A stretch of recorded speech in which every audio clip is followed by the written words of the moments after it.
My name is Roger and I am 44 years old now. I used to be a soccer player on a professional level.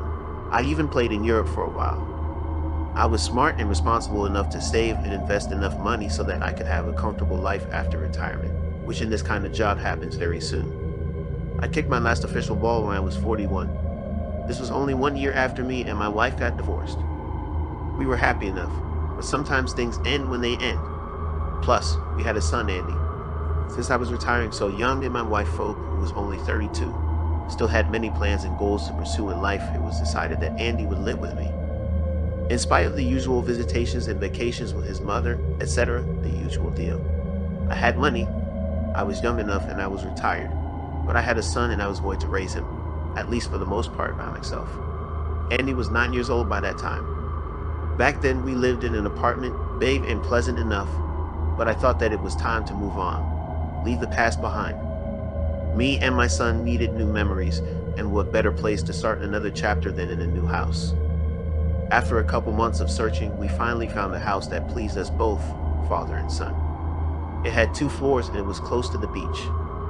"Dad, I love it here," my son said in his first night when I was kissing him goodnight after he went to bed. "I'm glad you do, Andy. I think we made a great choice. We'll be very happy here. Sleep tight, son." "Pleasant dreams," I replied before turning off the lights. After 1 month though, I soon realized that I needed someone to help me with all the endless domestic tasks. I had time, but I definitely didn't have the skills or experience. I decided to hire a housekeeper who would be in our house 8 hours per day, like a normal daily job. I interviewed quite a few women across all ages. There was one, however, that was particularly nice and had experience with children. She was a Russian immigrant named Svetlana. "Your references are very good, Svetlana. Especially for someone so young, 28 years old," I said. "Thank you, mister. I came to the United States when I was 23, and I already had worked in Western Europe as a full-time housekeeper. I also took care of children and even elderly people," the young woman answered. Andy seemed to like her a lot, even since that first meetup. Svetlana did have one of those empathic personalities. It was easy to understand how she was good with people and children in particular. Her English was also very good. "Very well. Thank you for coming. I will contact you within the next week, whether I'm interested in your services or not." "I never leave people without an answer," I said, being sincere. "Thank you, sir. That's good to know. I will be waiting for your word then," she said before leaving. As expected, it wasn't hard to make the decision. Andy also agreed that Svetlana appeared to be a great choice. "She's very beautiful, Dad. I can't wait until my friends see her, when she takes me to school or when they come here to play with me," Andy said. "Boys will be boys," I thought, with a smile. Within 2 weeks, Svetlana was working in our house. She quickly adapted, as did we. She arrived in the morning and would prepare breakfast. Then sometimes she would take Andy to school, while other days I made it my job to take him. Svetlana would return in the afternoon and do all sorts of chores. She would also go shopping and she cooked. By the time she left at 5 p.m., everything was perfect. I just had to heat dinner a couple of hours later. And of course, usually on the weekends, she had her days off, but sometimes we would change her schedule. Months passed by and everything was perfect. Me and Andy were happy. Also going out a lot, dinner, movies, etc. We also visited my ex-wife, Phoebe, who was living and working in another state. "You both seem to be doing great. I'm almost jealous of that Svetlana. I can't wait to meet her. And also your new house. Through the pictures, I can already tell I'll definitely like it," Phoebe said. Eventually, I started dating other women. Svetlana would stay home with Andy during those few nights. This only happened once a week. I was paying her for the extra hours, of course. And since she was still single and didn't have her family in the United States, she didn't mind. It was now 1 year since Svetlana came to work in our house. I needed a special favor from our housekeeper. I wanted to go out for a whole weekend. I was dating a woman for a while and I wanted to take things to another level. "It's just for 2 days, Svetlana. I'll leave on Friday and come back on Sunday in the afternoon. You can have Monday and Tuesday off," I said. "Very well, mister. I'm happy to help and I enjoy spending time with little Andy," she replied. And so it was arranged. I had a great time in that weekend with my girlfriend, Daphne. When I returned home Sunday, I was even excited about the idea of talking to Andy about her and to arrange for them to meet. No one was home. I'd assumed they had gone for a walk. It was still relatively early, but after a couple of hours, I was starting to worry and I called Svetlana's cell phone. It was turned off. My son also had one I called Andy. It was also turned off. I panicked and contacted the police and answered all their questions. Svetlana was now being persecuted by the authorities. 3 months later, there was no sign of Svetlana, but my son Andy was found, ironically, on a beach. For some morbid yet logical reason, it was an outcome that I was expecting. With grief in my heart, I had to contact my ex-wife, who now hated me from the core of her heart. That day, I got a call from the police. They had found some vital information regarding my son. I hurried off to the station. "I'm afraid we have some very disturbing information. Please sit down," the detective said, as I sat down in front of him in his office. "We conducted an autopsy, of course, and we made a gruesome discovery. Some of your son's internal organs were removed, including the heart and the 2 kidneys. It's a safe assumption that your housekeeper is a part of an organ trafficking organization." And after gaining her trust, she waited patiently for the right moment to act. "I'm sorry, we'll keep looking for her. Hopefully, at least, we can bring her to justice sooner or later." I couldn't even react properly to the detective's words. I still can't. The idea of cooking never sounded good to me, even as a female living alone. I used to eat from my mom's table before I moved out, and never thought I'd have to fend for myself in school. But that was my reality, and it wasn't going to change anytime soon. Although I had secondary problems, the primary one became what to eat and where to get it. So I often patronized online food vendors, which cost me a lot but were the only way out of hunger that I knew.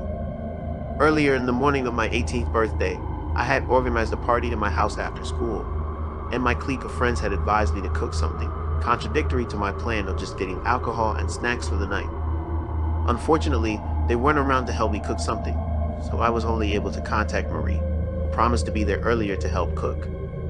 Marie had no idea I didn't know the first thing about cooking, so I had it all planned out to cut myself on my thumb before the evening to escape doing any work. I joined her at school as early as possible to discuss how the plan would be, but she was too busy to say much and pleaded that we postpone the conversation till later that day.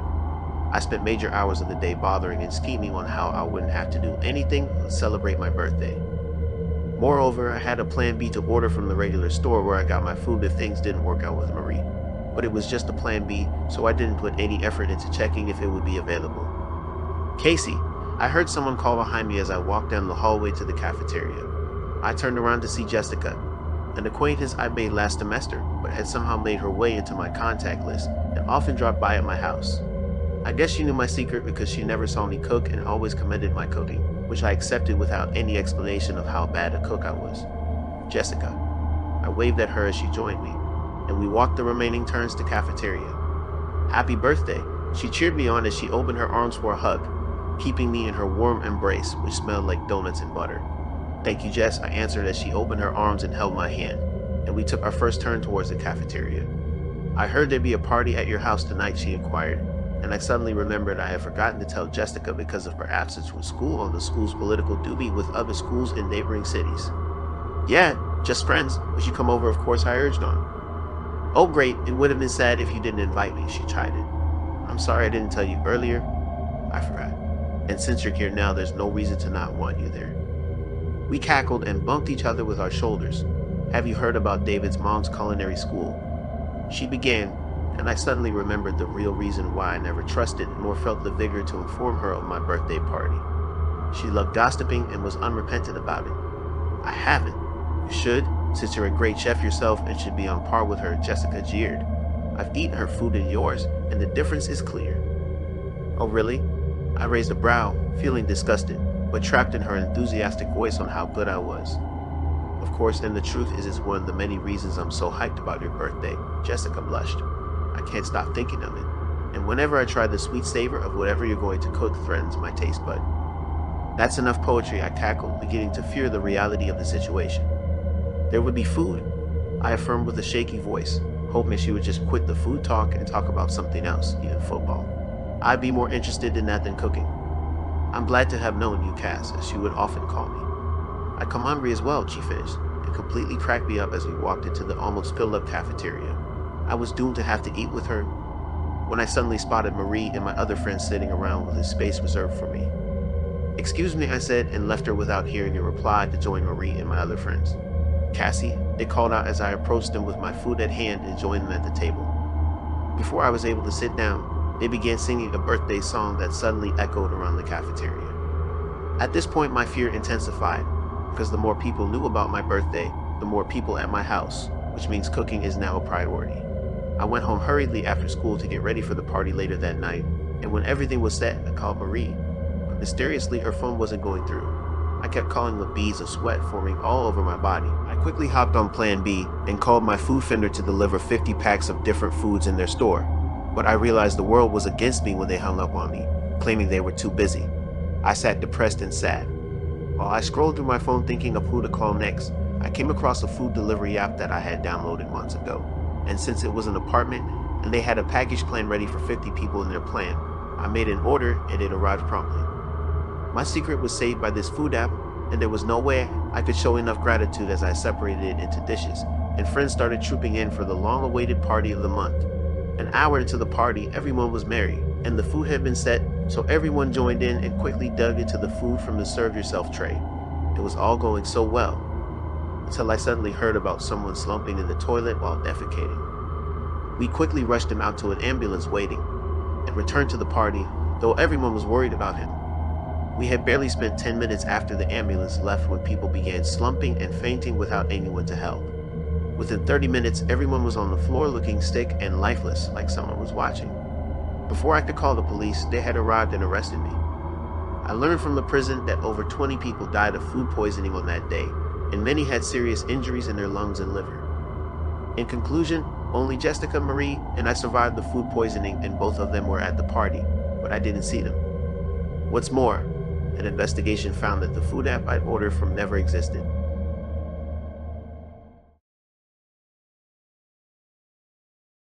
This happened when I was 18, about 16 years ago. I was still living with my parents in their nice house in suburban Colorado. It was getting late one night, around 11:30 p.m. I was on the phone with my girlfriend and had decided to go up to my room and switch phones, using the one that was in my room, so that I didn't wake my parents that I now assumed were in bed. Voices downstairs echoed upstairs easily, and I had gotten in trouble for that a few times before. I told my girlfriend to hang on, that I was going to put the phone down for a minute while I went upstairs to turn on my phone. I set the phone down on the counter, right next to where it gets hung up on the wall. I quickly walked upstairs and into my bedroom. My room was cold. I left the window open. I slammed my window shut and picked up the phone next to my bed. I set the phone down on my bed and went downstairs. I reached the last step, turned left and stopped. The phone was now hung up on the wall. I stood there bewildered for about 30 seconds, a bit creeped out, but mostly confused. Maybe my parents came down and hung it up. No, that wasn't possible. I would have heard them, and I was only upstairs for about 30 seconds. I walked over to the phone and then turned around, looking around the living room and into the kitchen. Nothing. No sign of my parents. Nobody else was in my house that night. I convinced myself that I must have hung it up before I went upstairs. Wait, no, that's not possible. Then I would have hung up on my girlfriend. I walked into the dining room and nobody was there. I walked back upstairs and over to my parents' bedroom. I pressed my ear to the door and could hear my dad snoring. What is going on? I walked into my bedroom and almost had a heart attack when I saw that my bedroom phone was now hung up. I turned around fast to the dark hallway. Nobody. I ran downstairs into my horror. I saw the phone in the living room was now gone. I had goosebumps all over and my heart was now pounding in my chest. I ran back upstairs and into my room. I ripped open my closet, but nobody was there. I walked over to my phone and picked it up. As soon as I did this, I heard somebody say, "I came in through your bedroom window." I almost dropped the phone out of fright and thought, that's impossible. My bedroom is on the second story. I turned around again, expecting to see someone, but did not. I turned and opened my window. I looked outside and saw a large extension ladder there leaning on my house, just below the bottom of my window. I dropped the phone on the ground and ran to my parents' room. I slammed against their door with fists and yelled, "Open the door, there's somebody in the house." My mom opened up and was confused with a terrified look on her face. I went into their room and my dad was sitting up in bed. I locked their bedroom door and repeated myself, "There is someone in here. They have the phone. They just said something to me." My mom ran to my dad's side of the bed and grabbed his work cell phone that was still in his jeans pocket. She called the police and they were at our front door knocking around 15 minutes later. They searched the house and found no one. It did find the living room phone though. It was lying in the middle of the grass in our backyard.